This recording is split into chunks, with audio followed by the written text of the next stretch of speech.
Olá, seja bem-vindo, meu amado irmão. Muito bem-vinda, minha amada irmã. Hoje, dia 18 de outubro, nós estamos aqui reunidos para meditar o Evangelho que a nossa Santa Igreja nos propõe para o dia de hoje.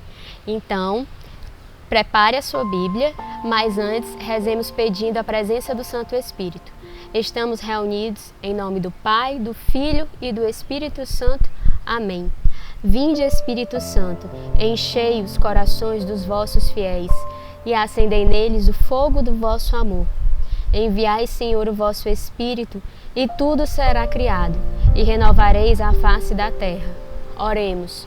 Ó Deus, que instruíste os corações dos vossos fiéis com a luz do Espírito Santo, fazei que apreciemos retamente todas as coisas, segundo o mesmo Espírito, e gozemos sempre de sua consolação, por Cristo Senhor nosso. Amém. Hoje nós meditaremos o Evangelho de São Mateus, capítulo 22, versículos do 15 ao 21. Reuniram-se então os fariseus para deliberar entre si sobre a maneira de surpreender Jesus nas suas próprias palavras. Enviaram seus discípulos com os herodianos, que lhe disseram: Mestre, sabemos que és verdadeiro e ensinas o caminho de Deus em toda a verdade, sem te preocupares com ninguém, porque não olhas para a aparência dos homens. Dize-nos, pois, o que te parece? É permitido ou não pagar um imposto a César? Jesus, percebendo a sua malícia, respondeu: Por que me tentais, hipócritas? Mostrai-me a moeda com que se paga o imposto. Apresentaram-lhe um denário. Perguntou Jesus: De quem é esta imagem e esta inscrição? De César, responderam-lhe.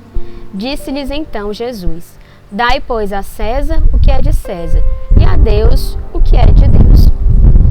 Então, meus irmãos, este evangelho é muito conhecido de todos nós, com certeza.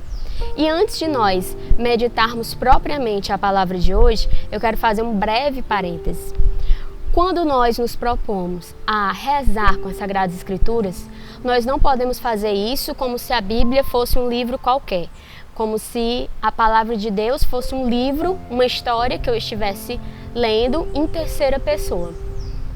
Nós precisamos rezar, meditar, aprofundar, ruminar o que Deus nos fala e o que Deus quer nos ensinar conforme o que está aqui, certo? Fechado esse parênteses e vindo para a palavra de hoje, é muito importante que nós não olhemos para essa atitude dos fariseus com um olhar de juiz, como se nós tivéssemos a autoridade para julgá-los. Não, porque se nós fizermos isso, nós não estaremos aprofundando tudo que essa palavra tem para trazer para a nossa vida hoje, para a minha e para a sua vida, certo? Continuando então a nossa meditação, deixa eu fazer uma pergunta para você. Você já desejou muito algo? Se você é solteiro, por exemplo, você já desejou namorar, desejou casar? Se você é casado, você já desejou ter filhos? Se você está desempregado, talvez tenha desejado muito um emprego. Se você é um dos nossos irmãos e irmãs acolhidas nas nossas casas, talvez você deseje muito finalizar o tempo, o tempo de processo dentro das casas. Enfim, é muito natural do homem desejar, querer uma realização, uma conquista ou alguma coisa. Totalmente normal. A minha pergunta é: quando você conquistou essa realização, esse sonho, essa coisa, foi exatamente da forma que você esperava? Sim ou não? Eu imagino que aí do outro lado você está respondendo que não, porque nunca é como nós esperamos. Ou é além das nossas expectativas, ou fica um pouco abaixo, mas igual nunca é, não é verdade? Muito bem.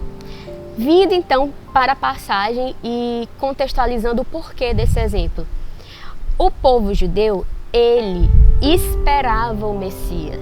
ele esperava muito, muito, muito, muito o Salvador, o Libertador, o Rei descendente de Davi. Então eles tinham muitas expectativas. Eles ouviam histórias sobre o Rei Davi, sobre a glória do povo deles durante o reinado do Rei Salomão, e aquilo alimentava o imaginário deles, alimentava a imaginação e fazia crescer o desejo de que esse Messias chegasse e os libertasse da opressão romana, certo? Como eu falei, expectativas são normais, sonhos são normais, até aqui tudo bem, tudo na esfera do humano. Mas o que aconteceu?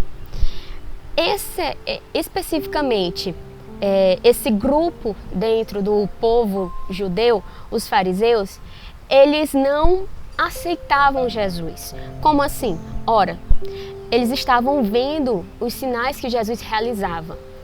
E tudo estava indicando de que Jesus seria esse Messias que eles tanto esperavam. Sendo que, no lugar deles serem humildes, fazerem uma experiência sincera de discipulado do Mestre, que é Jesus, eles rejeitaram Jesus. Eles não se permitiram conhecer aquele Messias que se apresentava. Então aqui nós temos, né, a expectativa versus a realidade. E se nós formos parar para pensar, da mesma forma nós também nos relacionamos com Deus. Da mesma forma, guardado algumas proporções, obviamente, nós temos expectativas com relação a Deus. E quando Deus não supre as nossas expectativas, nós tendemos a rejeitá-lo, a dizer, não, então este não é o meu Deus, então este não é o meu Salvador. E quando nós agimos assim, nós repetimos o que esse grupo dentro do povo judeu fez com Jesus, né? Esse grupo, os fariseus, eles rejeitaram Jesus. Eles não se permitiram conhecer, crescer em intimidade com Jesus. Eles o rejeitaram de cara. Não é quem eu esperava, então também não quero conhecê-lo. E aqui nós vemos então que eles pensam e pregam essa pegadinha para Jesus. E vejam só como eles foram espertos até. Eles se aproximaram de Jesus falando bonito, né? Mestre, sabemos que és verdadeiro e ensinas o caminho de Deus em toda a verdade, sem te preocupares com ninguém, porque não olhas para a aparência dos homens. Quantas vezes eu e você também agimos da mesma forma? Nós nos aproximamos de Deus querendo pregar uma pegadinha nele, nos aproximamos com palavras bonitas, falando bonito, nos colocando até numa postura de falsa humildade. E depois vem o bote, né? Dize-nos, pois, o que te parece? É permitido ou não pagar o imposto a César? Por que essa pergunta era uma pegadinha? Porque se Jesus dissesse que era permitido pagar o imposto, ele iria atrair sobre ele a raiva do povo judeu, porque o povo judeu era oprimido politicamente pelo Império Romano. Por outro lado, se Jesus falasse que não era para pagar o imposto, então Jesus iria atrair sobre si o quê? A raiva do Império Romano, que era um império que dominava politicamente naquela época. De um jeito ou de outro, a resposta de Jesus iria atrair sobre ele a raiva de alguém, a raiva de algum grupo. E era isso que os fariseus queriam. Eles queriam minar a popularidade de Jesus, porque Jesus já estava se tornando famoso pelas suas palavras, pelas obras, né? Porque ele estava já realizando muitos milagres. Então, eles queriam fazer isso.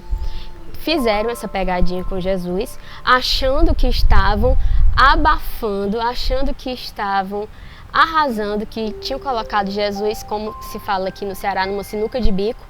E qual foi a conclusão? Seguindo aqui no Evangelho, nós encontramos. Jesus responde com outra pergunta. De quem é esta imagem e esta inscrição? Eles foram obrigados a falar a verdade, de César.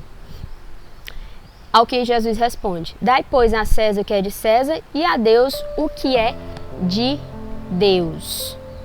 Quer dizer, o homem se aproxima de Deus querendo pregar uma peça nele e sai fazendo papel de tolo. Quando nós não somos humildes diante de Deus, quando nós não reconhecemos a nossa limitação, a nossa finitude, a nossa miséria, quando nós queremos ser mais inteligentes do que o próprio Deus, inevitavelmente nós vamos fazer papel de tolos. Que foi isso que aconteceu aqui com os fariseus.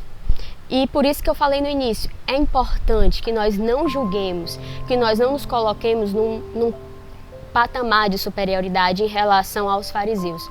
Não, nós precisamos olhar para essa atitude deles e nos perguntar: quantas vezes ou quais vezes eu agi como eles? Quantas vezes eu me aproximei de Deus com supostamente de uma forma humilde, com boas intenções, quando na verdade eu queria um motivo para me afastar dele, para rir dele. E outra pergunta também que é muito importante nós fazermos, né? Os fariseus, eles não acolheram Jesus, eles sequer se permitiram conhecer Jesus, porque Jesus não correspondia ao ideal de Salvador que eles tinham. Ora, um Salvador que dizia: sede misericordiosos como o Pai misericordioso, não, de forma alguma, não servia para eles. Da mesma forma, nós precisamos olhar para nós e pensar: quantas vezes eu rejeitei Jesus porque Ele não foi o Salvador que eu quis? E aqui, nós precisamos recordar que nós, enquanto Vocação Lumen, somos chamados a amar Jesus encarnado nos mais abandonados. Ali como está em Mateus 25, né? Quando o Senhor, Ele fala que tudo que fizeste a um desses mais pequeninos foi a mim que o fizestes. Quantas vezes nós rejeitamos Jesus abandonado, porque Jesus abandonado não correspondia ao nosso ideal de Cristo. Porque é fácil amar um Cristo vencedor, um Cristo ressuscitado, um Cristo Rei do Universo. Por outro lado, é difícil amar um Cristo que está ali crucificado, um Cristo que está chagado, um Cristo que aparentemente não tem nada a me oferecer. Nós não podemos repetir o mesmo erro dos fariseus. Não podemos rejeitar de cara esse Jesus e dizer: não servirei, não é o meu Deus. Nós precisamos, ao contrário, ter um coração dócil, um coração humilde e nos aproximar cada vez mais e mais e mais desse Jesus abandonado. Descer para ir no encontro dele. E com o coração aberto, com o coração despojado, sabendo que ele é Deus e que nós somos apenas criaturas.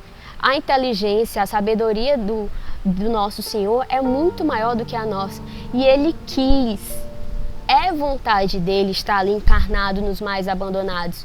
Como foi vontade dele passar 9 meses, por exemplo, no ventre da Virgem Maria. Isso é loucura. Você imaginar que o Rei do Universo, por 9 meses, esteve submetido dentro do ventre de uma mulher. É loucura. A nossa razão e a nossa inteligência não conseguem alcançar. Da mesma forma que hoje, no ano de 2020, a nossa razão e a nossa inteligência não conseguem alcançar que Deus nos ame tanto, mas tanto, mas tanto, mas tanto, que Ele não está lá no céu de uma forma distante a olhar o nosso sofrimento. Não, que Ele está aqui, presente, vivo, encarnado, em todas as nossas dores. E quanto mais abandonado, mais encarnado Ele está ali sofrendo junto com os nossos irmãos. Então que no dia de hoje nós peçamos a intercessão da Virgem Maria para não rejeitarmos nosso Senhor, para, ao contrário, acolhê-lo, buscar crescer em intimidade, buscar amá-lo. E eu te convido hoje a fazer um propósito muito prático de ir ao encontro de um abandonado. Apenas ir, não coloque muitas justificativas nem muitos requisitos. Apenas vá, se coloque diante de um abandonado e fale: Senhor, eu estou aqui. Que a Virgem Maria nos guie e nos auxilie neste caminhar. Ave Maria, cheia de graça, o Senhor é convosco. Bendita sois vós entre as mulheres, e bendito é o fruto do vosso ventre, Jesus. Santa Maria, Mãe de Deus, rogai por nós, pecadores, hora de nossa morte. Amém.